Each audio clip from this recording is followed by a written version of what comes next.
इस वीडियो को देखिए। आज जब मैं आपके बीच आया हूं, इस लोकतंत्र के मंदिर के पास खड़ा हूं, तब मेरा हृदय पीड़ा से भरा हुआ है, क्रोध से भरा हुआ है। मणिपुर की जो घटना सामने आई है, किसी भी सभ्य समाज के लिए ये शर्मसार करने वाली घटना है। इस वीडियो में प्रधानमंत्री उसी वीडियो की बात कर रहे हैं जो कि मणिपुर से वायरल हो रही थी। मणिपुर से एक वीडियो वायरल हुई थी जो कि बहुत शर्म की बात है, केवल मणिपुर के लोगों के लिए नहीं बल्कि पूरे देश के लिए। उस वीडियो में क्या है ये हम सब अच्छी तरह जानते हैं, जिसमें 2 महिलाओं के कपड़े उतारकर उन्हें बेइज्जत किया जाता है। ये वीडियो आज का नहीं है, ये लगभग 3 महीने पहले का है। लेकिन सवाल ये नहीं है कि वीडियो कब का है, सवाल ये है कि उस टाइम पर जब ये सब हो रहा था तो पुलिस क्या कर रही थी, हमारे देश का लॉ एंड ऑर्डर क्या कर रहा था, और सबसे बड़ी बात हमारे देश का मीडिया क्या कर रहा था, इसका जिम्मेवार कौन है, और आखिर इतनी बड़ी घटना हो कैसे गई। तो यही सब जानने की कोशिश करते हैं आज के इस वीडियो में। Updates from India as the issue of the Manipur violence takes center stage in the Indian Parliament. Manipur में 2 समुदाय एक दूसरे के खून के प्यासे हैं। मणिपुर की हिंसा खत्म ही नहीं हो रही। मणिपुर के कई शहरों में उपद्रव और बवाल की तस्वीरें सामने आ रही हैं। Our top focus today is India. Close to 3 months of ethnic violence has now dominated the monsoon session of Parliament, which has been rocked by heated exchanges between the government and the opposition.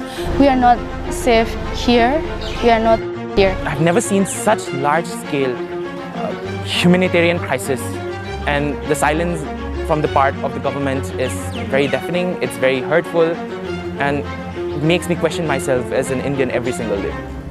दोस्तों, एक इंसान सब कुछ बर्दाश्त कर सकता है, चाहे फिर वह गरीबी हो या फिर भूख, लेकिन एक इंसान अपनी इज्जत को नीलाम होता हुआ नहीं देख सकता।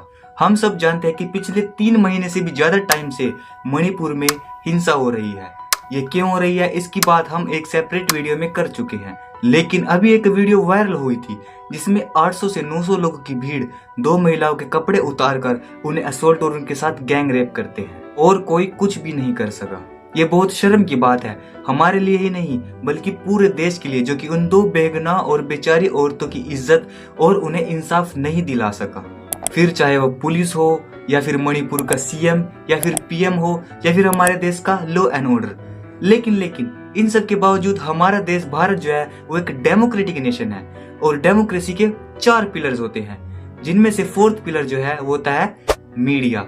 इस टाइम पर हमारे देश का मीडिया क्या कर रहा था, तो चलिए आपको दिखा देते हैं। एक और बड़ी खबर आपको बता दें, पाकिस्तान से मिल रही है, जहां भारत आई सीमा हैदर से यूपी एटीएस पुलिस ने पूछताछ की है। इस दौरान वर्ष 2020 में ऑनलाइन गेमिंग ऐप पबजी पर सीमा की मुलाकात दिल्ली के पास ग्रेटर नोएडा में रहने वाले सचिन मीना नाम के एक लड़के से हुई। सीमा भारत में कैसे दाखिल हुई?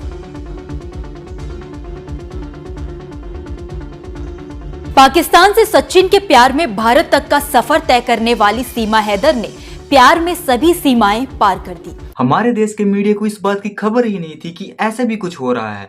वो तो सिर्फ सीमा हैदर इंडिया कैसे आई, उसका मकसद क्या है, इन सब में बिजी था। यहाँ पर मैं अपने देश के मीडिया को ब्लेम नहीं कर रहा, वो तो अपना काम अच्छी तरह करते हैं, लेकिन उस परफेक्शन से नहीं करते जिस परफेक्शन से उन्हें करना चाहिए। लोगों को इस घटना के बारे में ज्यादा से ज्यादा यूट्यूब से ही पता चला है। ये घटना कैसे हुई और क्यों हुई, तो चलिए इसके बारे में थोड़ा हाथ जान लेते हैं। और मणिपुर में जो हिंसा है वो रुकने का नाम क्यों नहीं ले रही, ये भी जानने की कोशिश करते हैं। देखिए, जो मणिपुर की हिंसा का मेन कारण है वो हम एक सेपरेट वीडियो में बता चुके हैं, तो आपने वो वीडियो नहीं देखा तो आप जा सकते हैं, लेकिन फिर भी आपको थोड़ा सा बता देते हैं। मणिपुर में मेनली 3 जनजातियां रहती है, कुकीज, मेतईज एंड नागाज।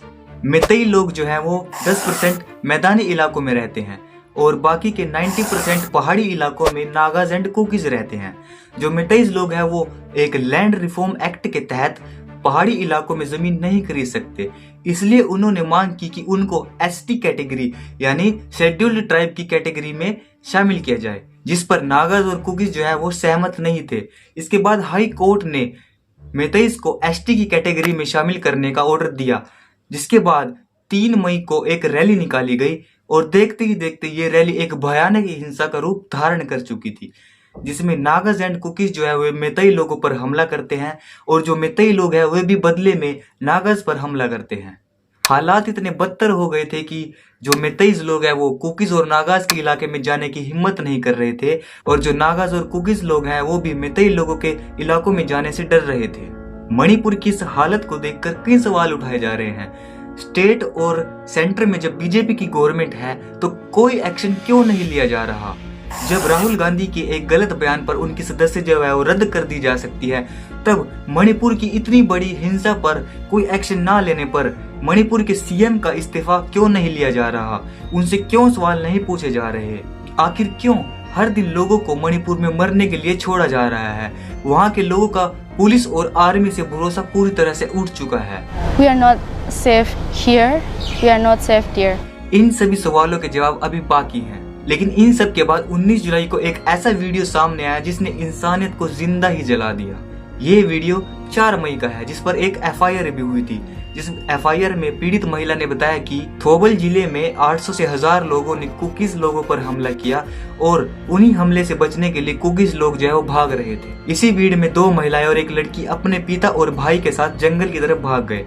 पुलिस उनको बचाने में कामयाब हुई, लेकिन भीड़ ने पुलिस पर हमला कर उन्हें बंदी बना लिया, जिसके बाद उन 2 महिलाओं के साथ बहुत ही ज्यादा गंदा व्यवहार किया गया। जब उनके पिता ने विरोध किया तो उनको गोली मार दी गई। फिर उनके बाद उन महिलाओं के कपड़े उतारकर उन्हें घुमाया गया और फिर उनके साथ गैंग रेप किया गया। इन सब के बाद जब लड़की के भाई ने उन्हें रोकने की कोशिश की गई तो उसकी भी हत्या कर दी गई। ये बहुत ही शर्म की बात है, क्योंकि ये घटना 4 मई की है। इसके 2 हफ्ते बाद भी कोंगपुली डिस्ट्रिक्ट में कोई भी एफआईआर नहीं होती। इस केस की पहली गिरफ्तारी तब होती है जब ये वीडियो सामने आया था। मणिपुर की 2 महिलाओं के साथ शर्मनाक हरकत करने वाला एक गुनाहगार पकड़ लिया गया है। लेकिन जहां पर 2 मर्डर हुए हैं और 3 औरतों की इज्जत जो है वो तार-तार कर दी गई है, वहां पर सिर्फ एक गिरफ्तारी। आप इसी बात से अंदाजा लगा सकते हैं कि मणिपुर में जो पुलिस है और लॉ एंड ऑर्डर है वो किस तरह से काम कर रहा है। जो बीजेपी रातों रात अपने सीएम बदल देती है, जो बीजेपी रातों रात सर्जिकल स्ट्राइक कराकर आतंकवाद का सफाया कर सकती है, तो क्या वही बीजेपी मणिपुर की हिंसा को नहीं रोक सकती? जब कश्मीर में भारत का तिरंगा लहराना भी एक बहुत मुश्किल काम था, वहां पर आर्टिकल 370 हटाया, वो तो और भी ज्यादा खतरनाक सिचुएशन थी। तो क्या मणिपुर की हिंसा को रोकने पर बीजेपी कोई एक्शन नहीं लेगी? इन सभी सवालों के जवाब जो है अभी देने बाकी हैं। उम्मीद है कि सरकार कोई ना कोई एक्शन जरूर लेगी और जल्द ही मणिपुर की जो हिंसा है वो काबू में आएगी और मणिपुर जो है पहले की तरह वहाँ के लोग जो है सुख शांति से रह सकेंगे। आप लोगों की क्या राय है कमेंट बॉक्स में जरूर बताना। और हाँ, हम लोगों ने एक कैंपेन स्टार्ट की हुई है। जब हमारे चैनल पर 1000 सब्सक्राइबर पूरे हो जाएंगे तब हम 100 ट्री प्लांट करेंगे। तो आप भी हमारे इस कैंपेन का हिस्सा बन सकते हैं by just click on this subscribe button. So please support us for the nature, for the country. Jai Hind.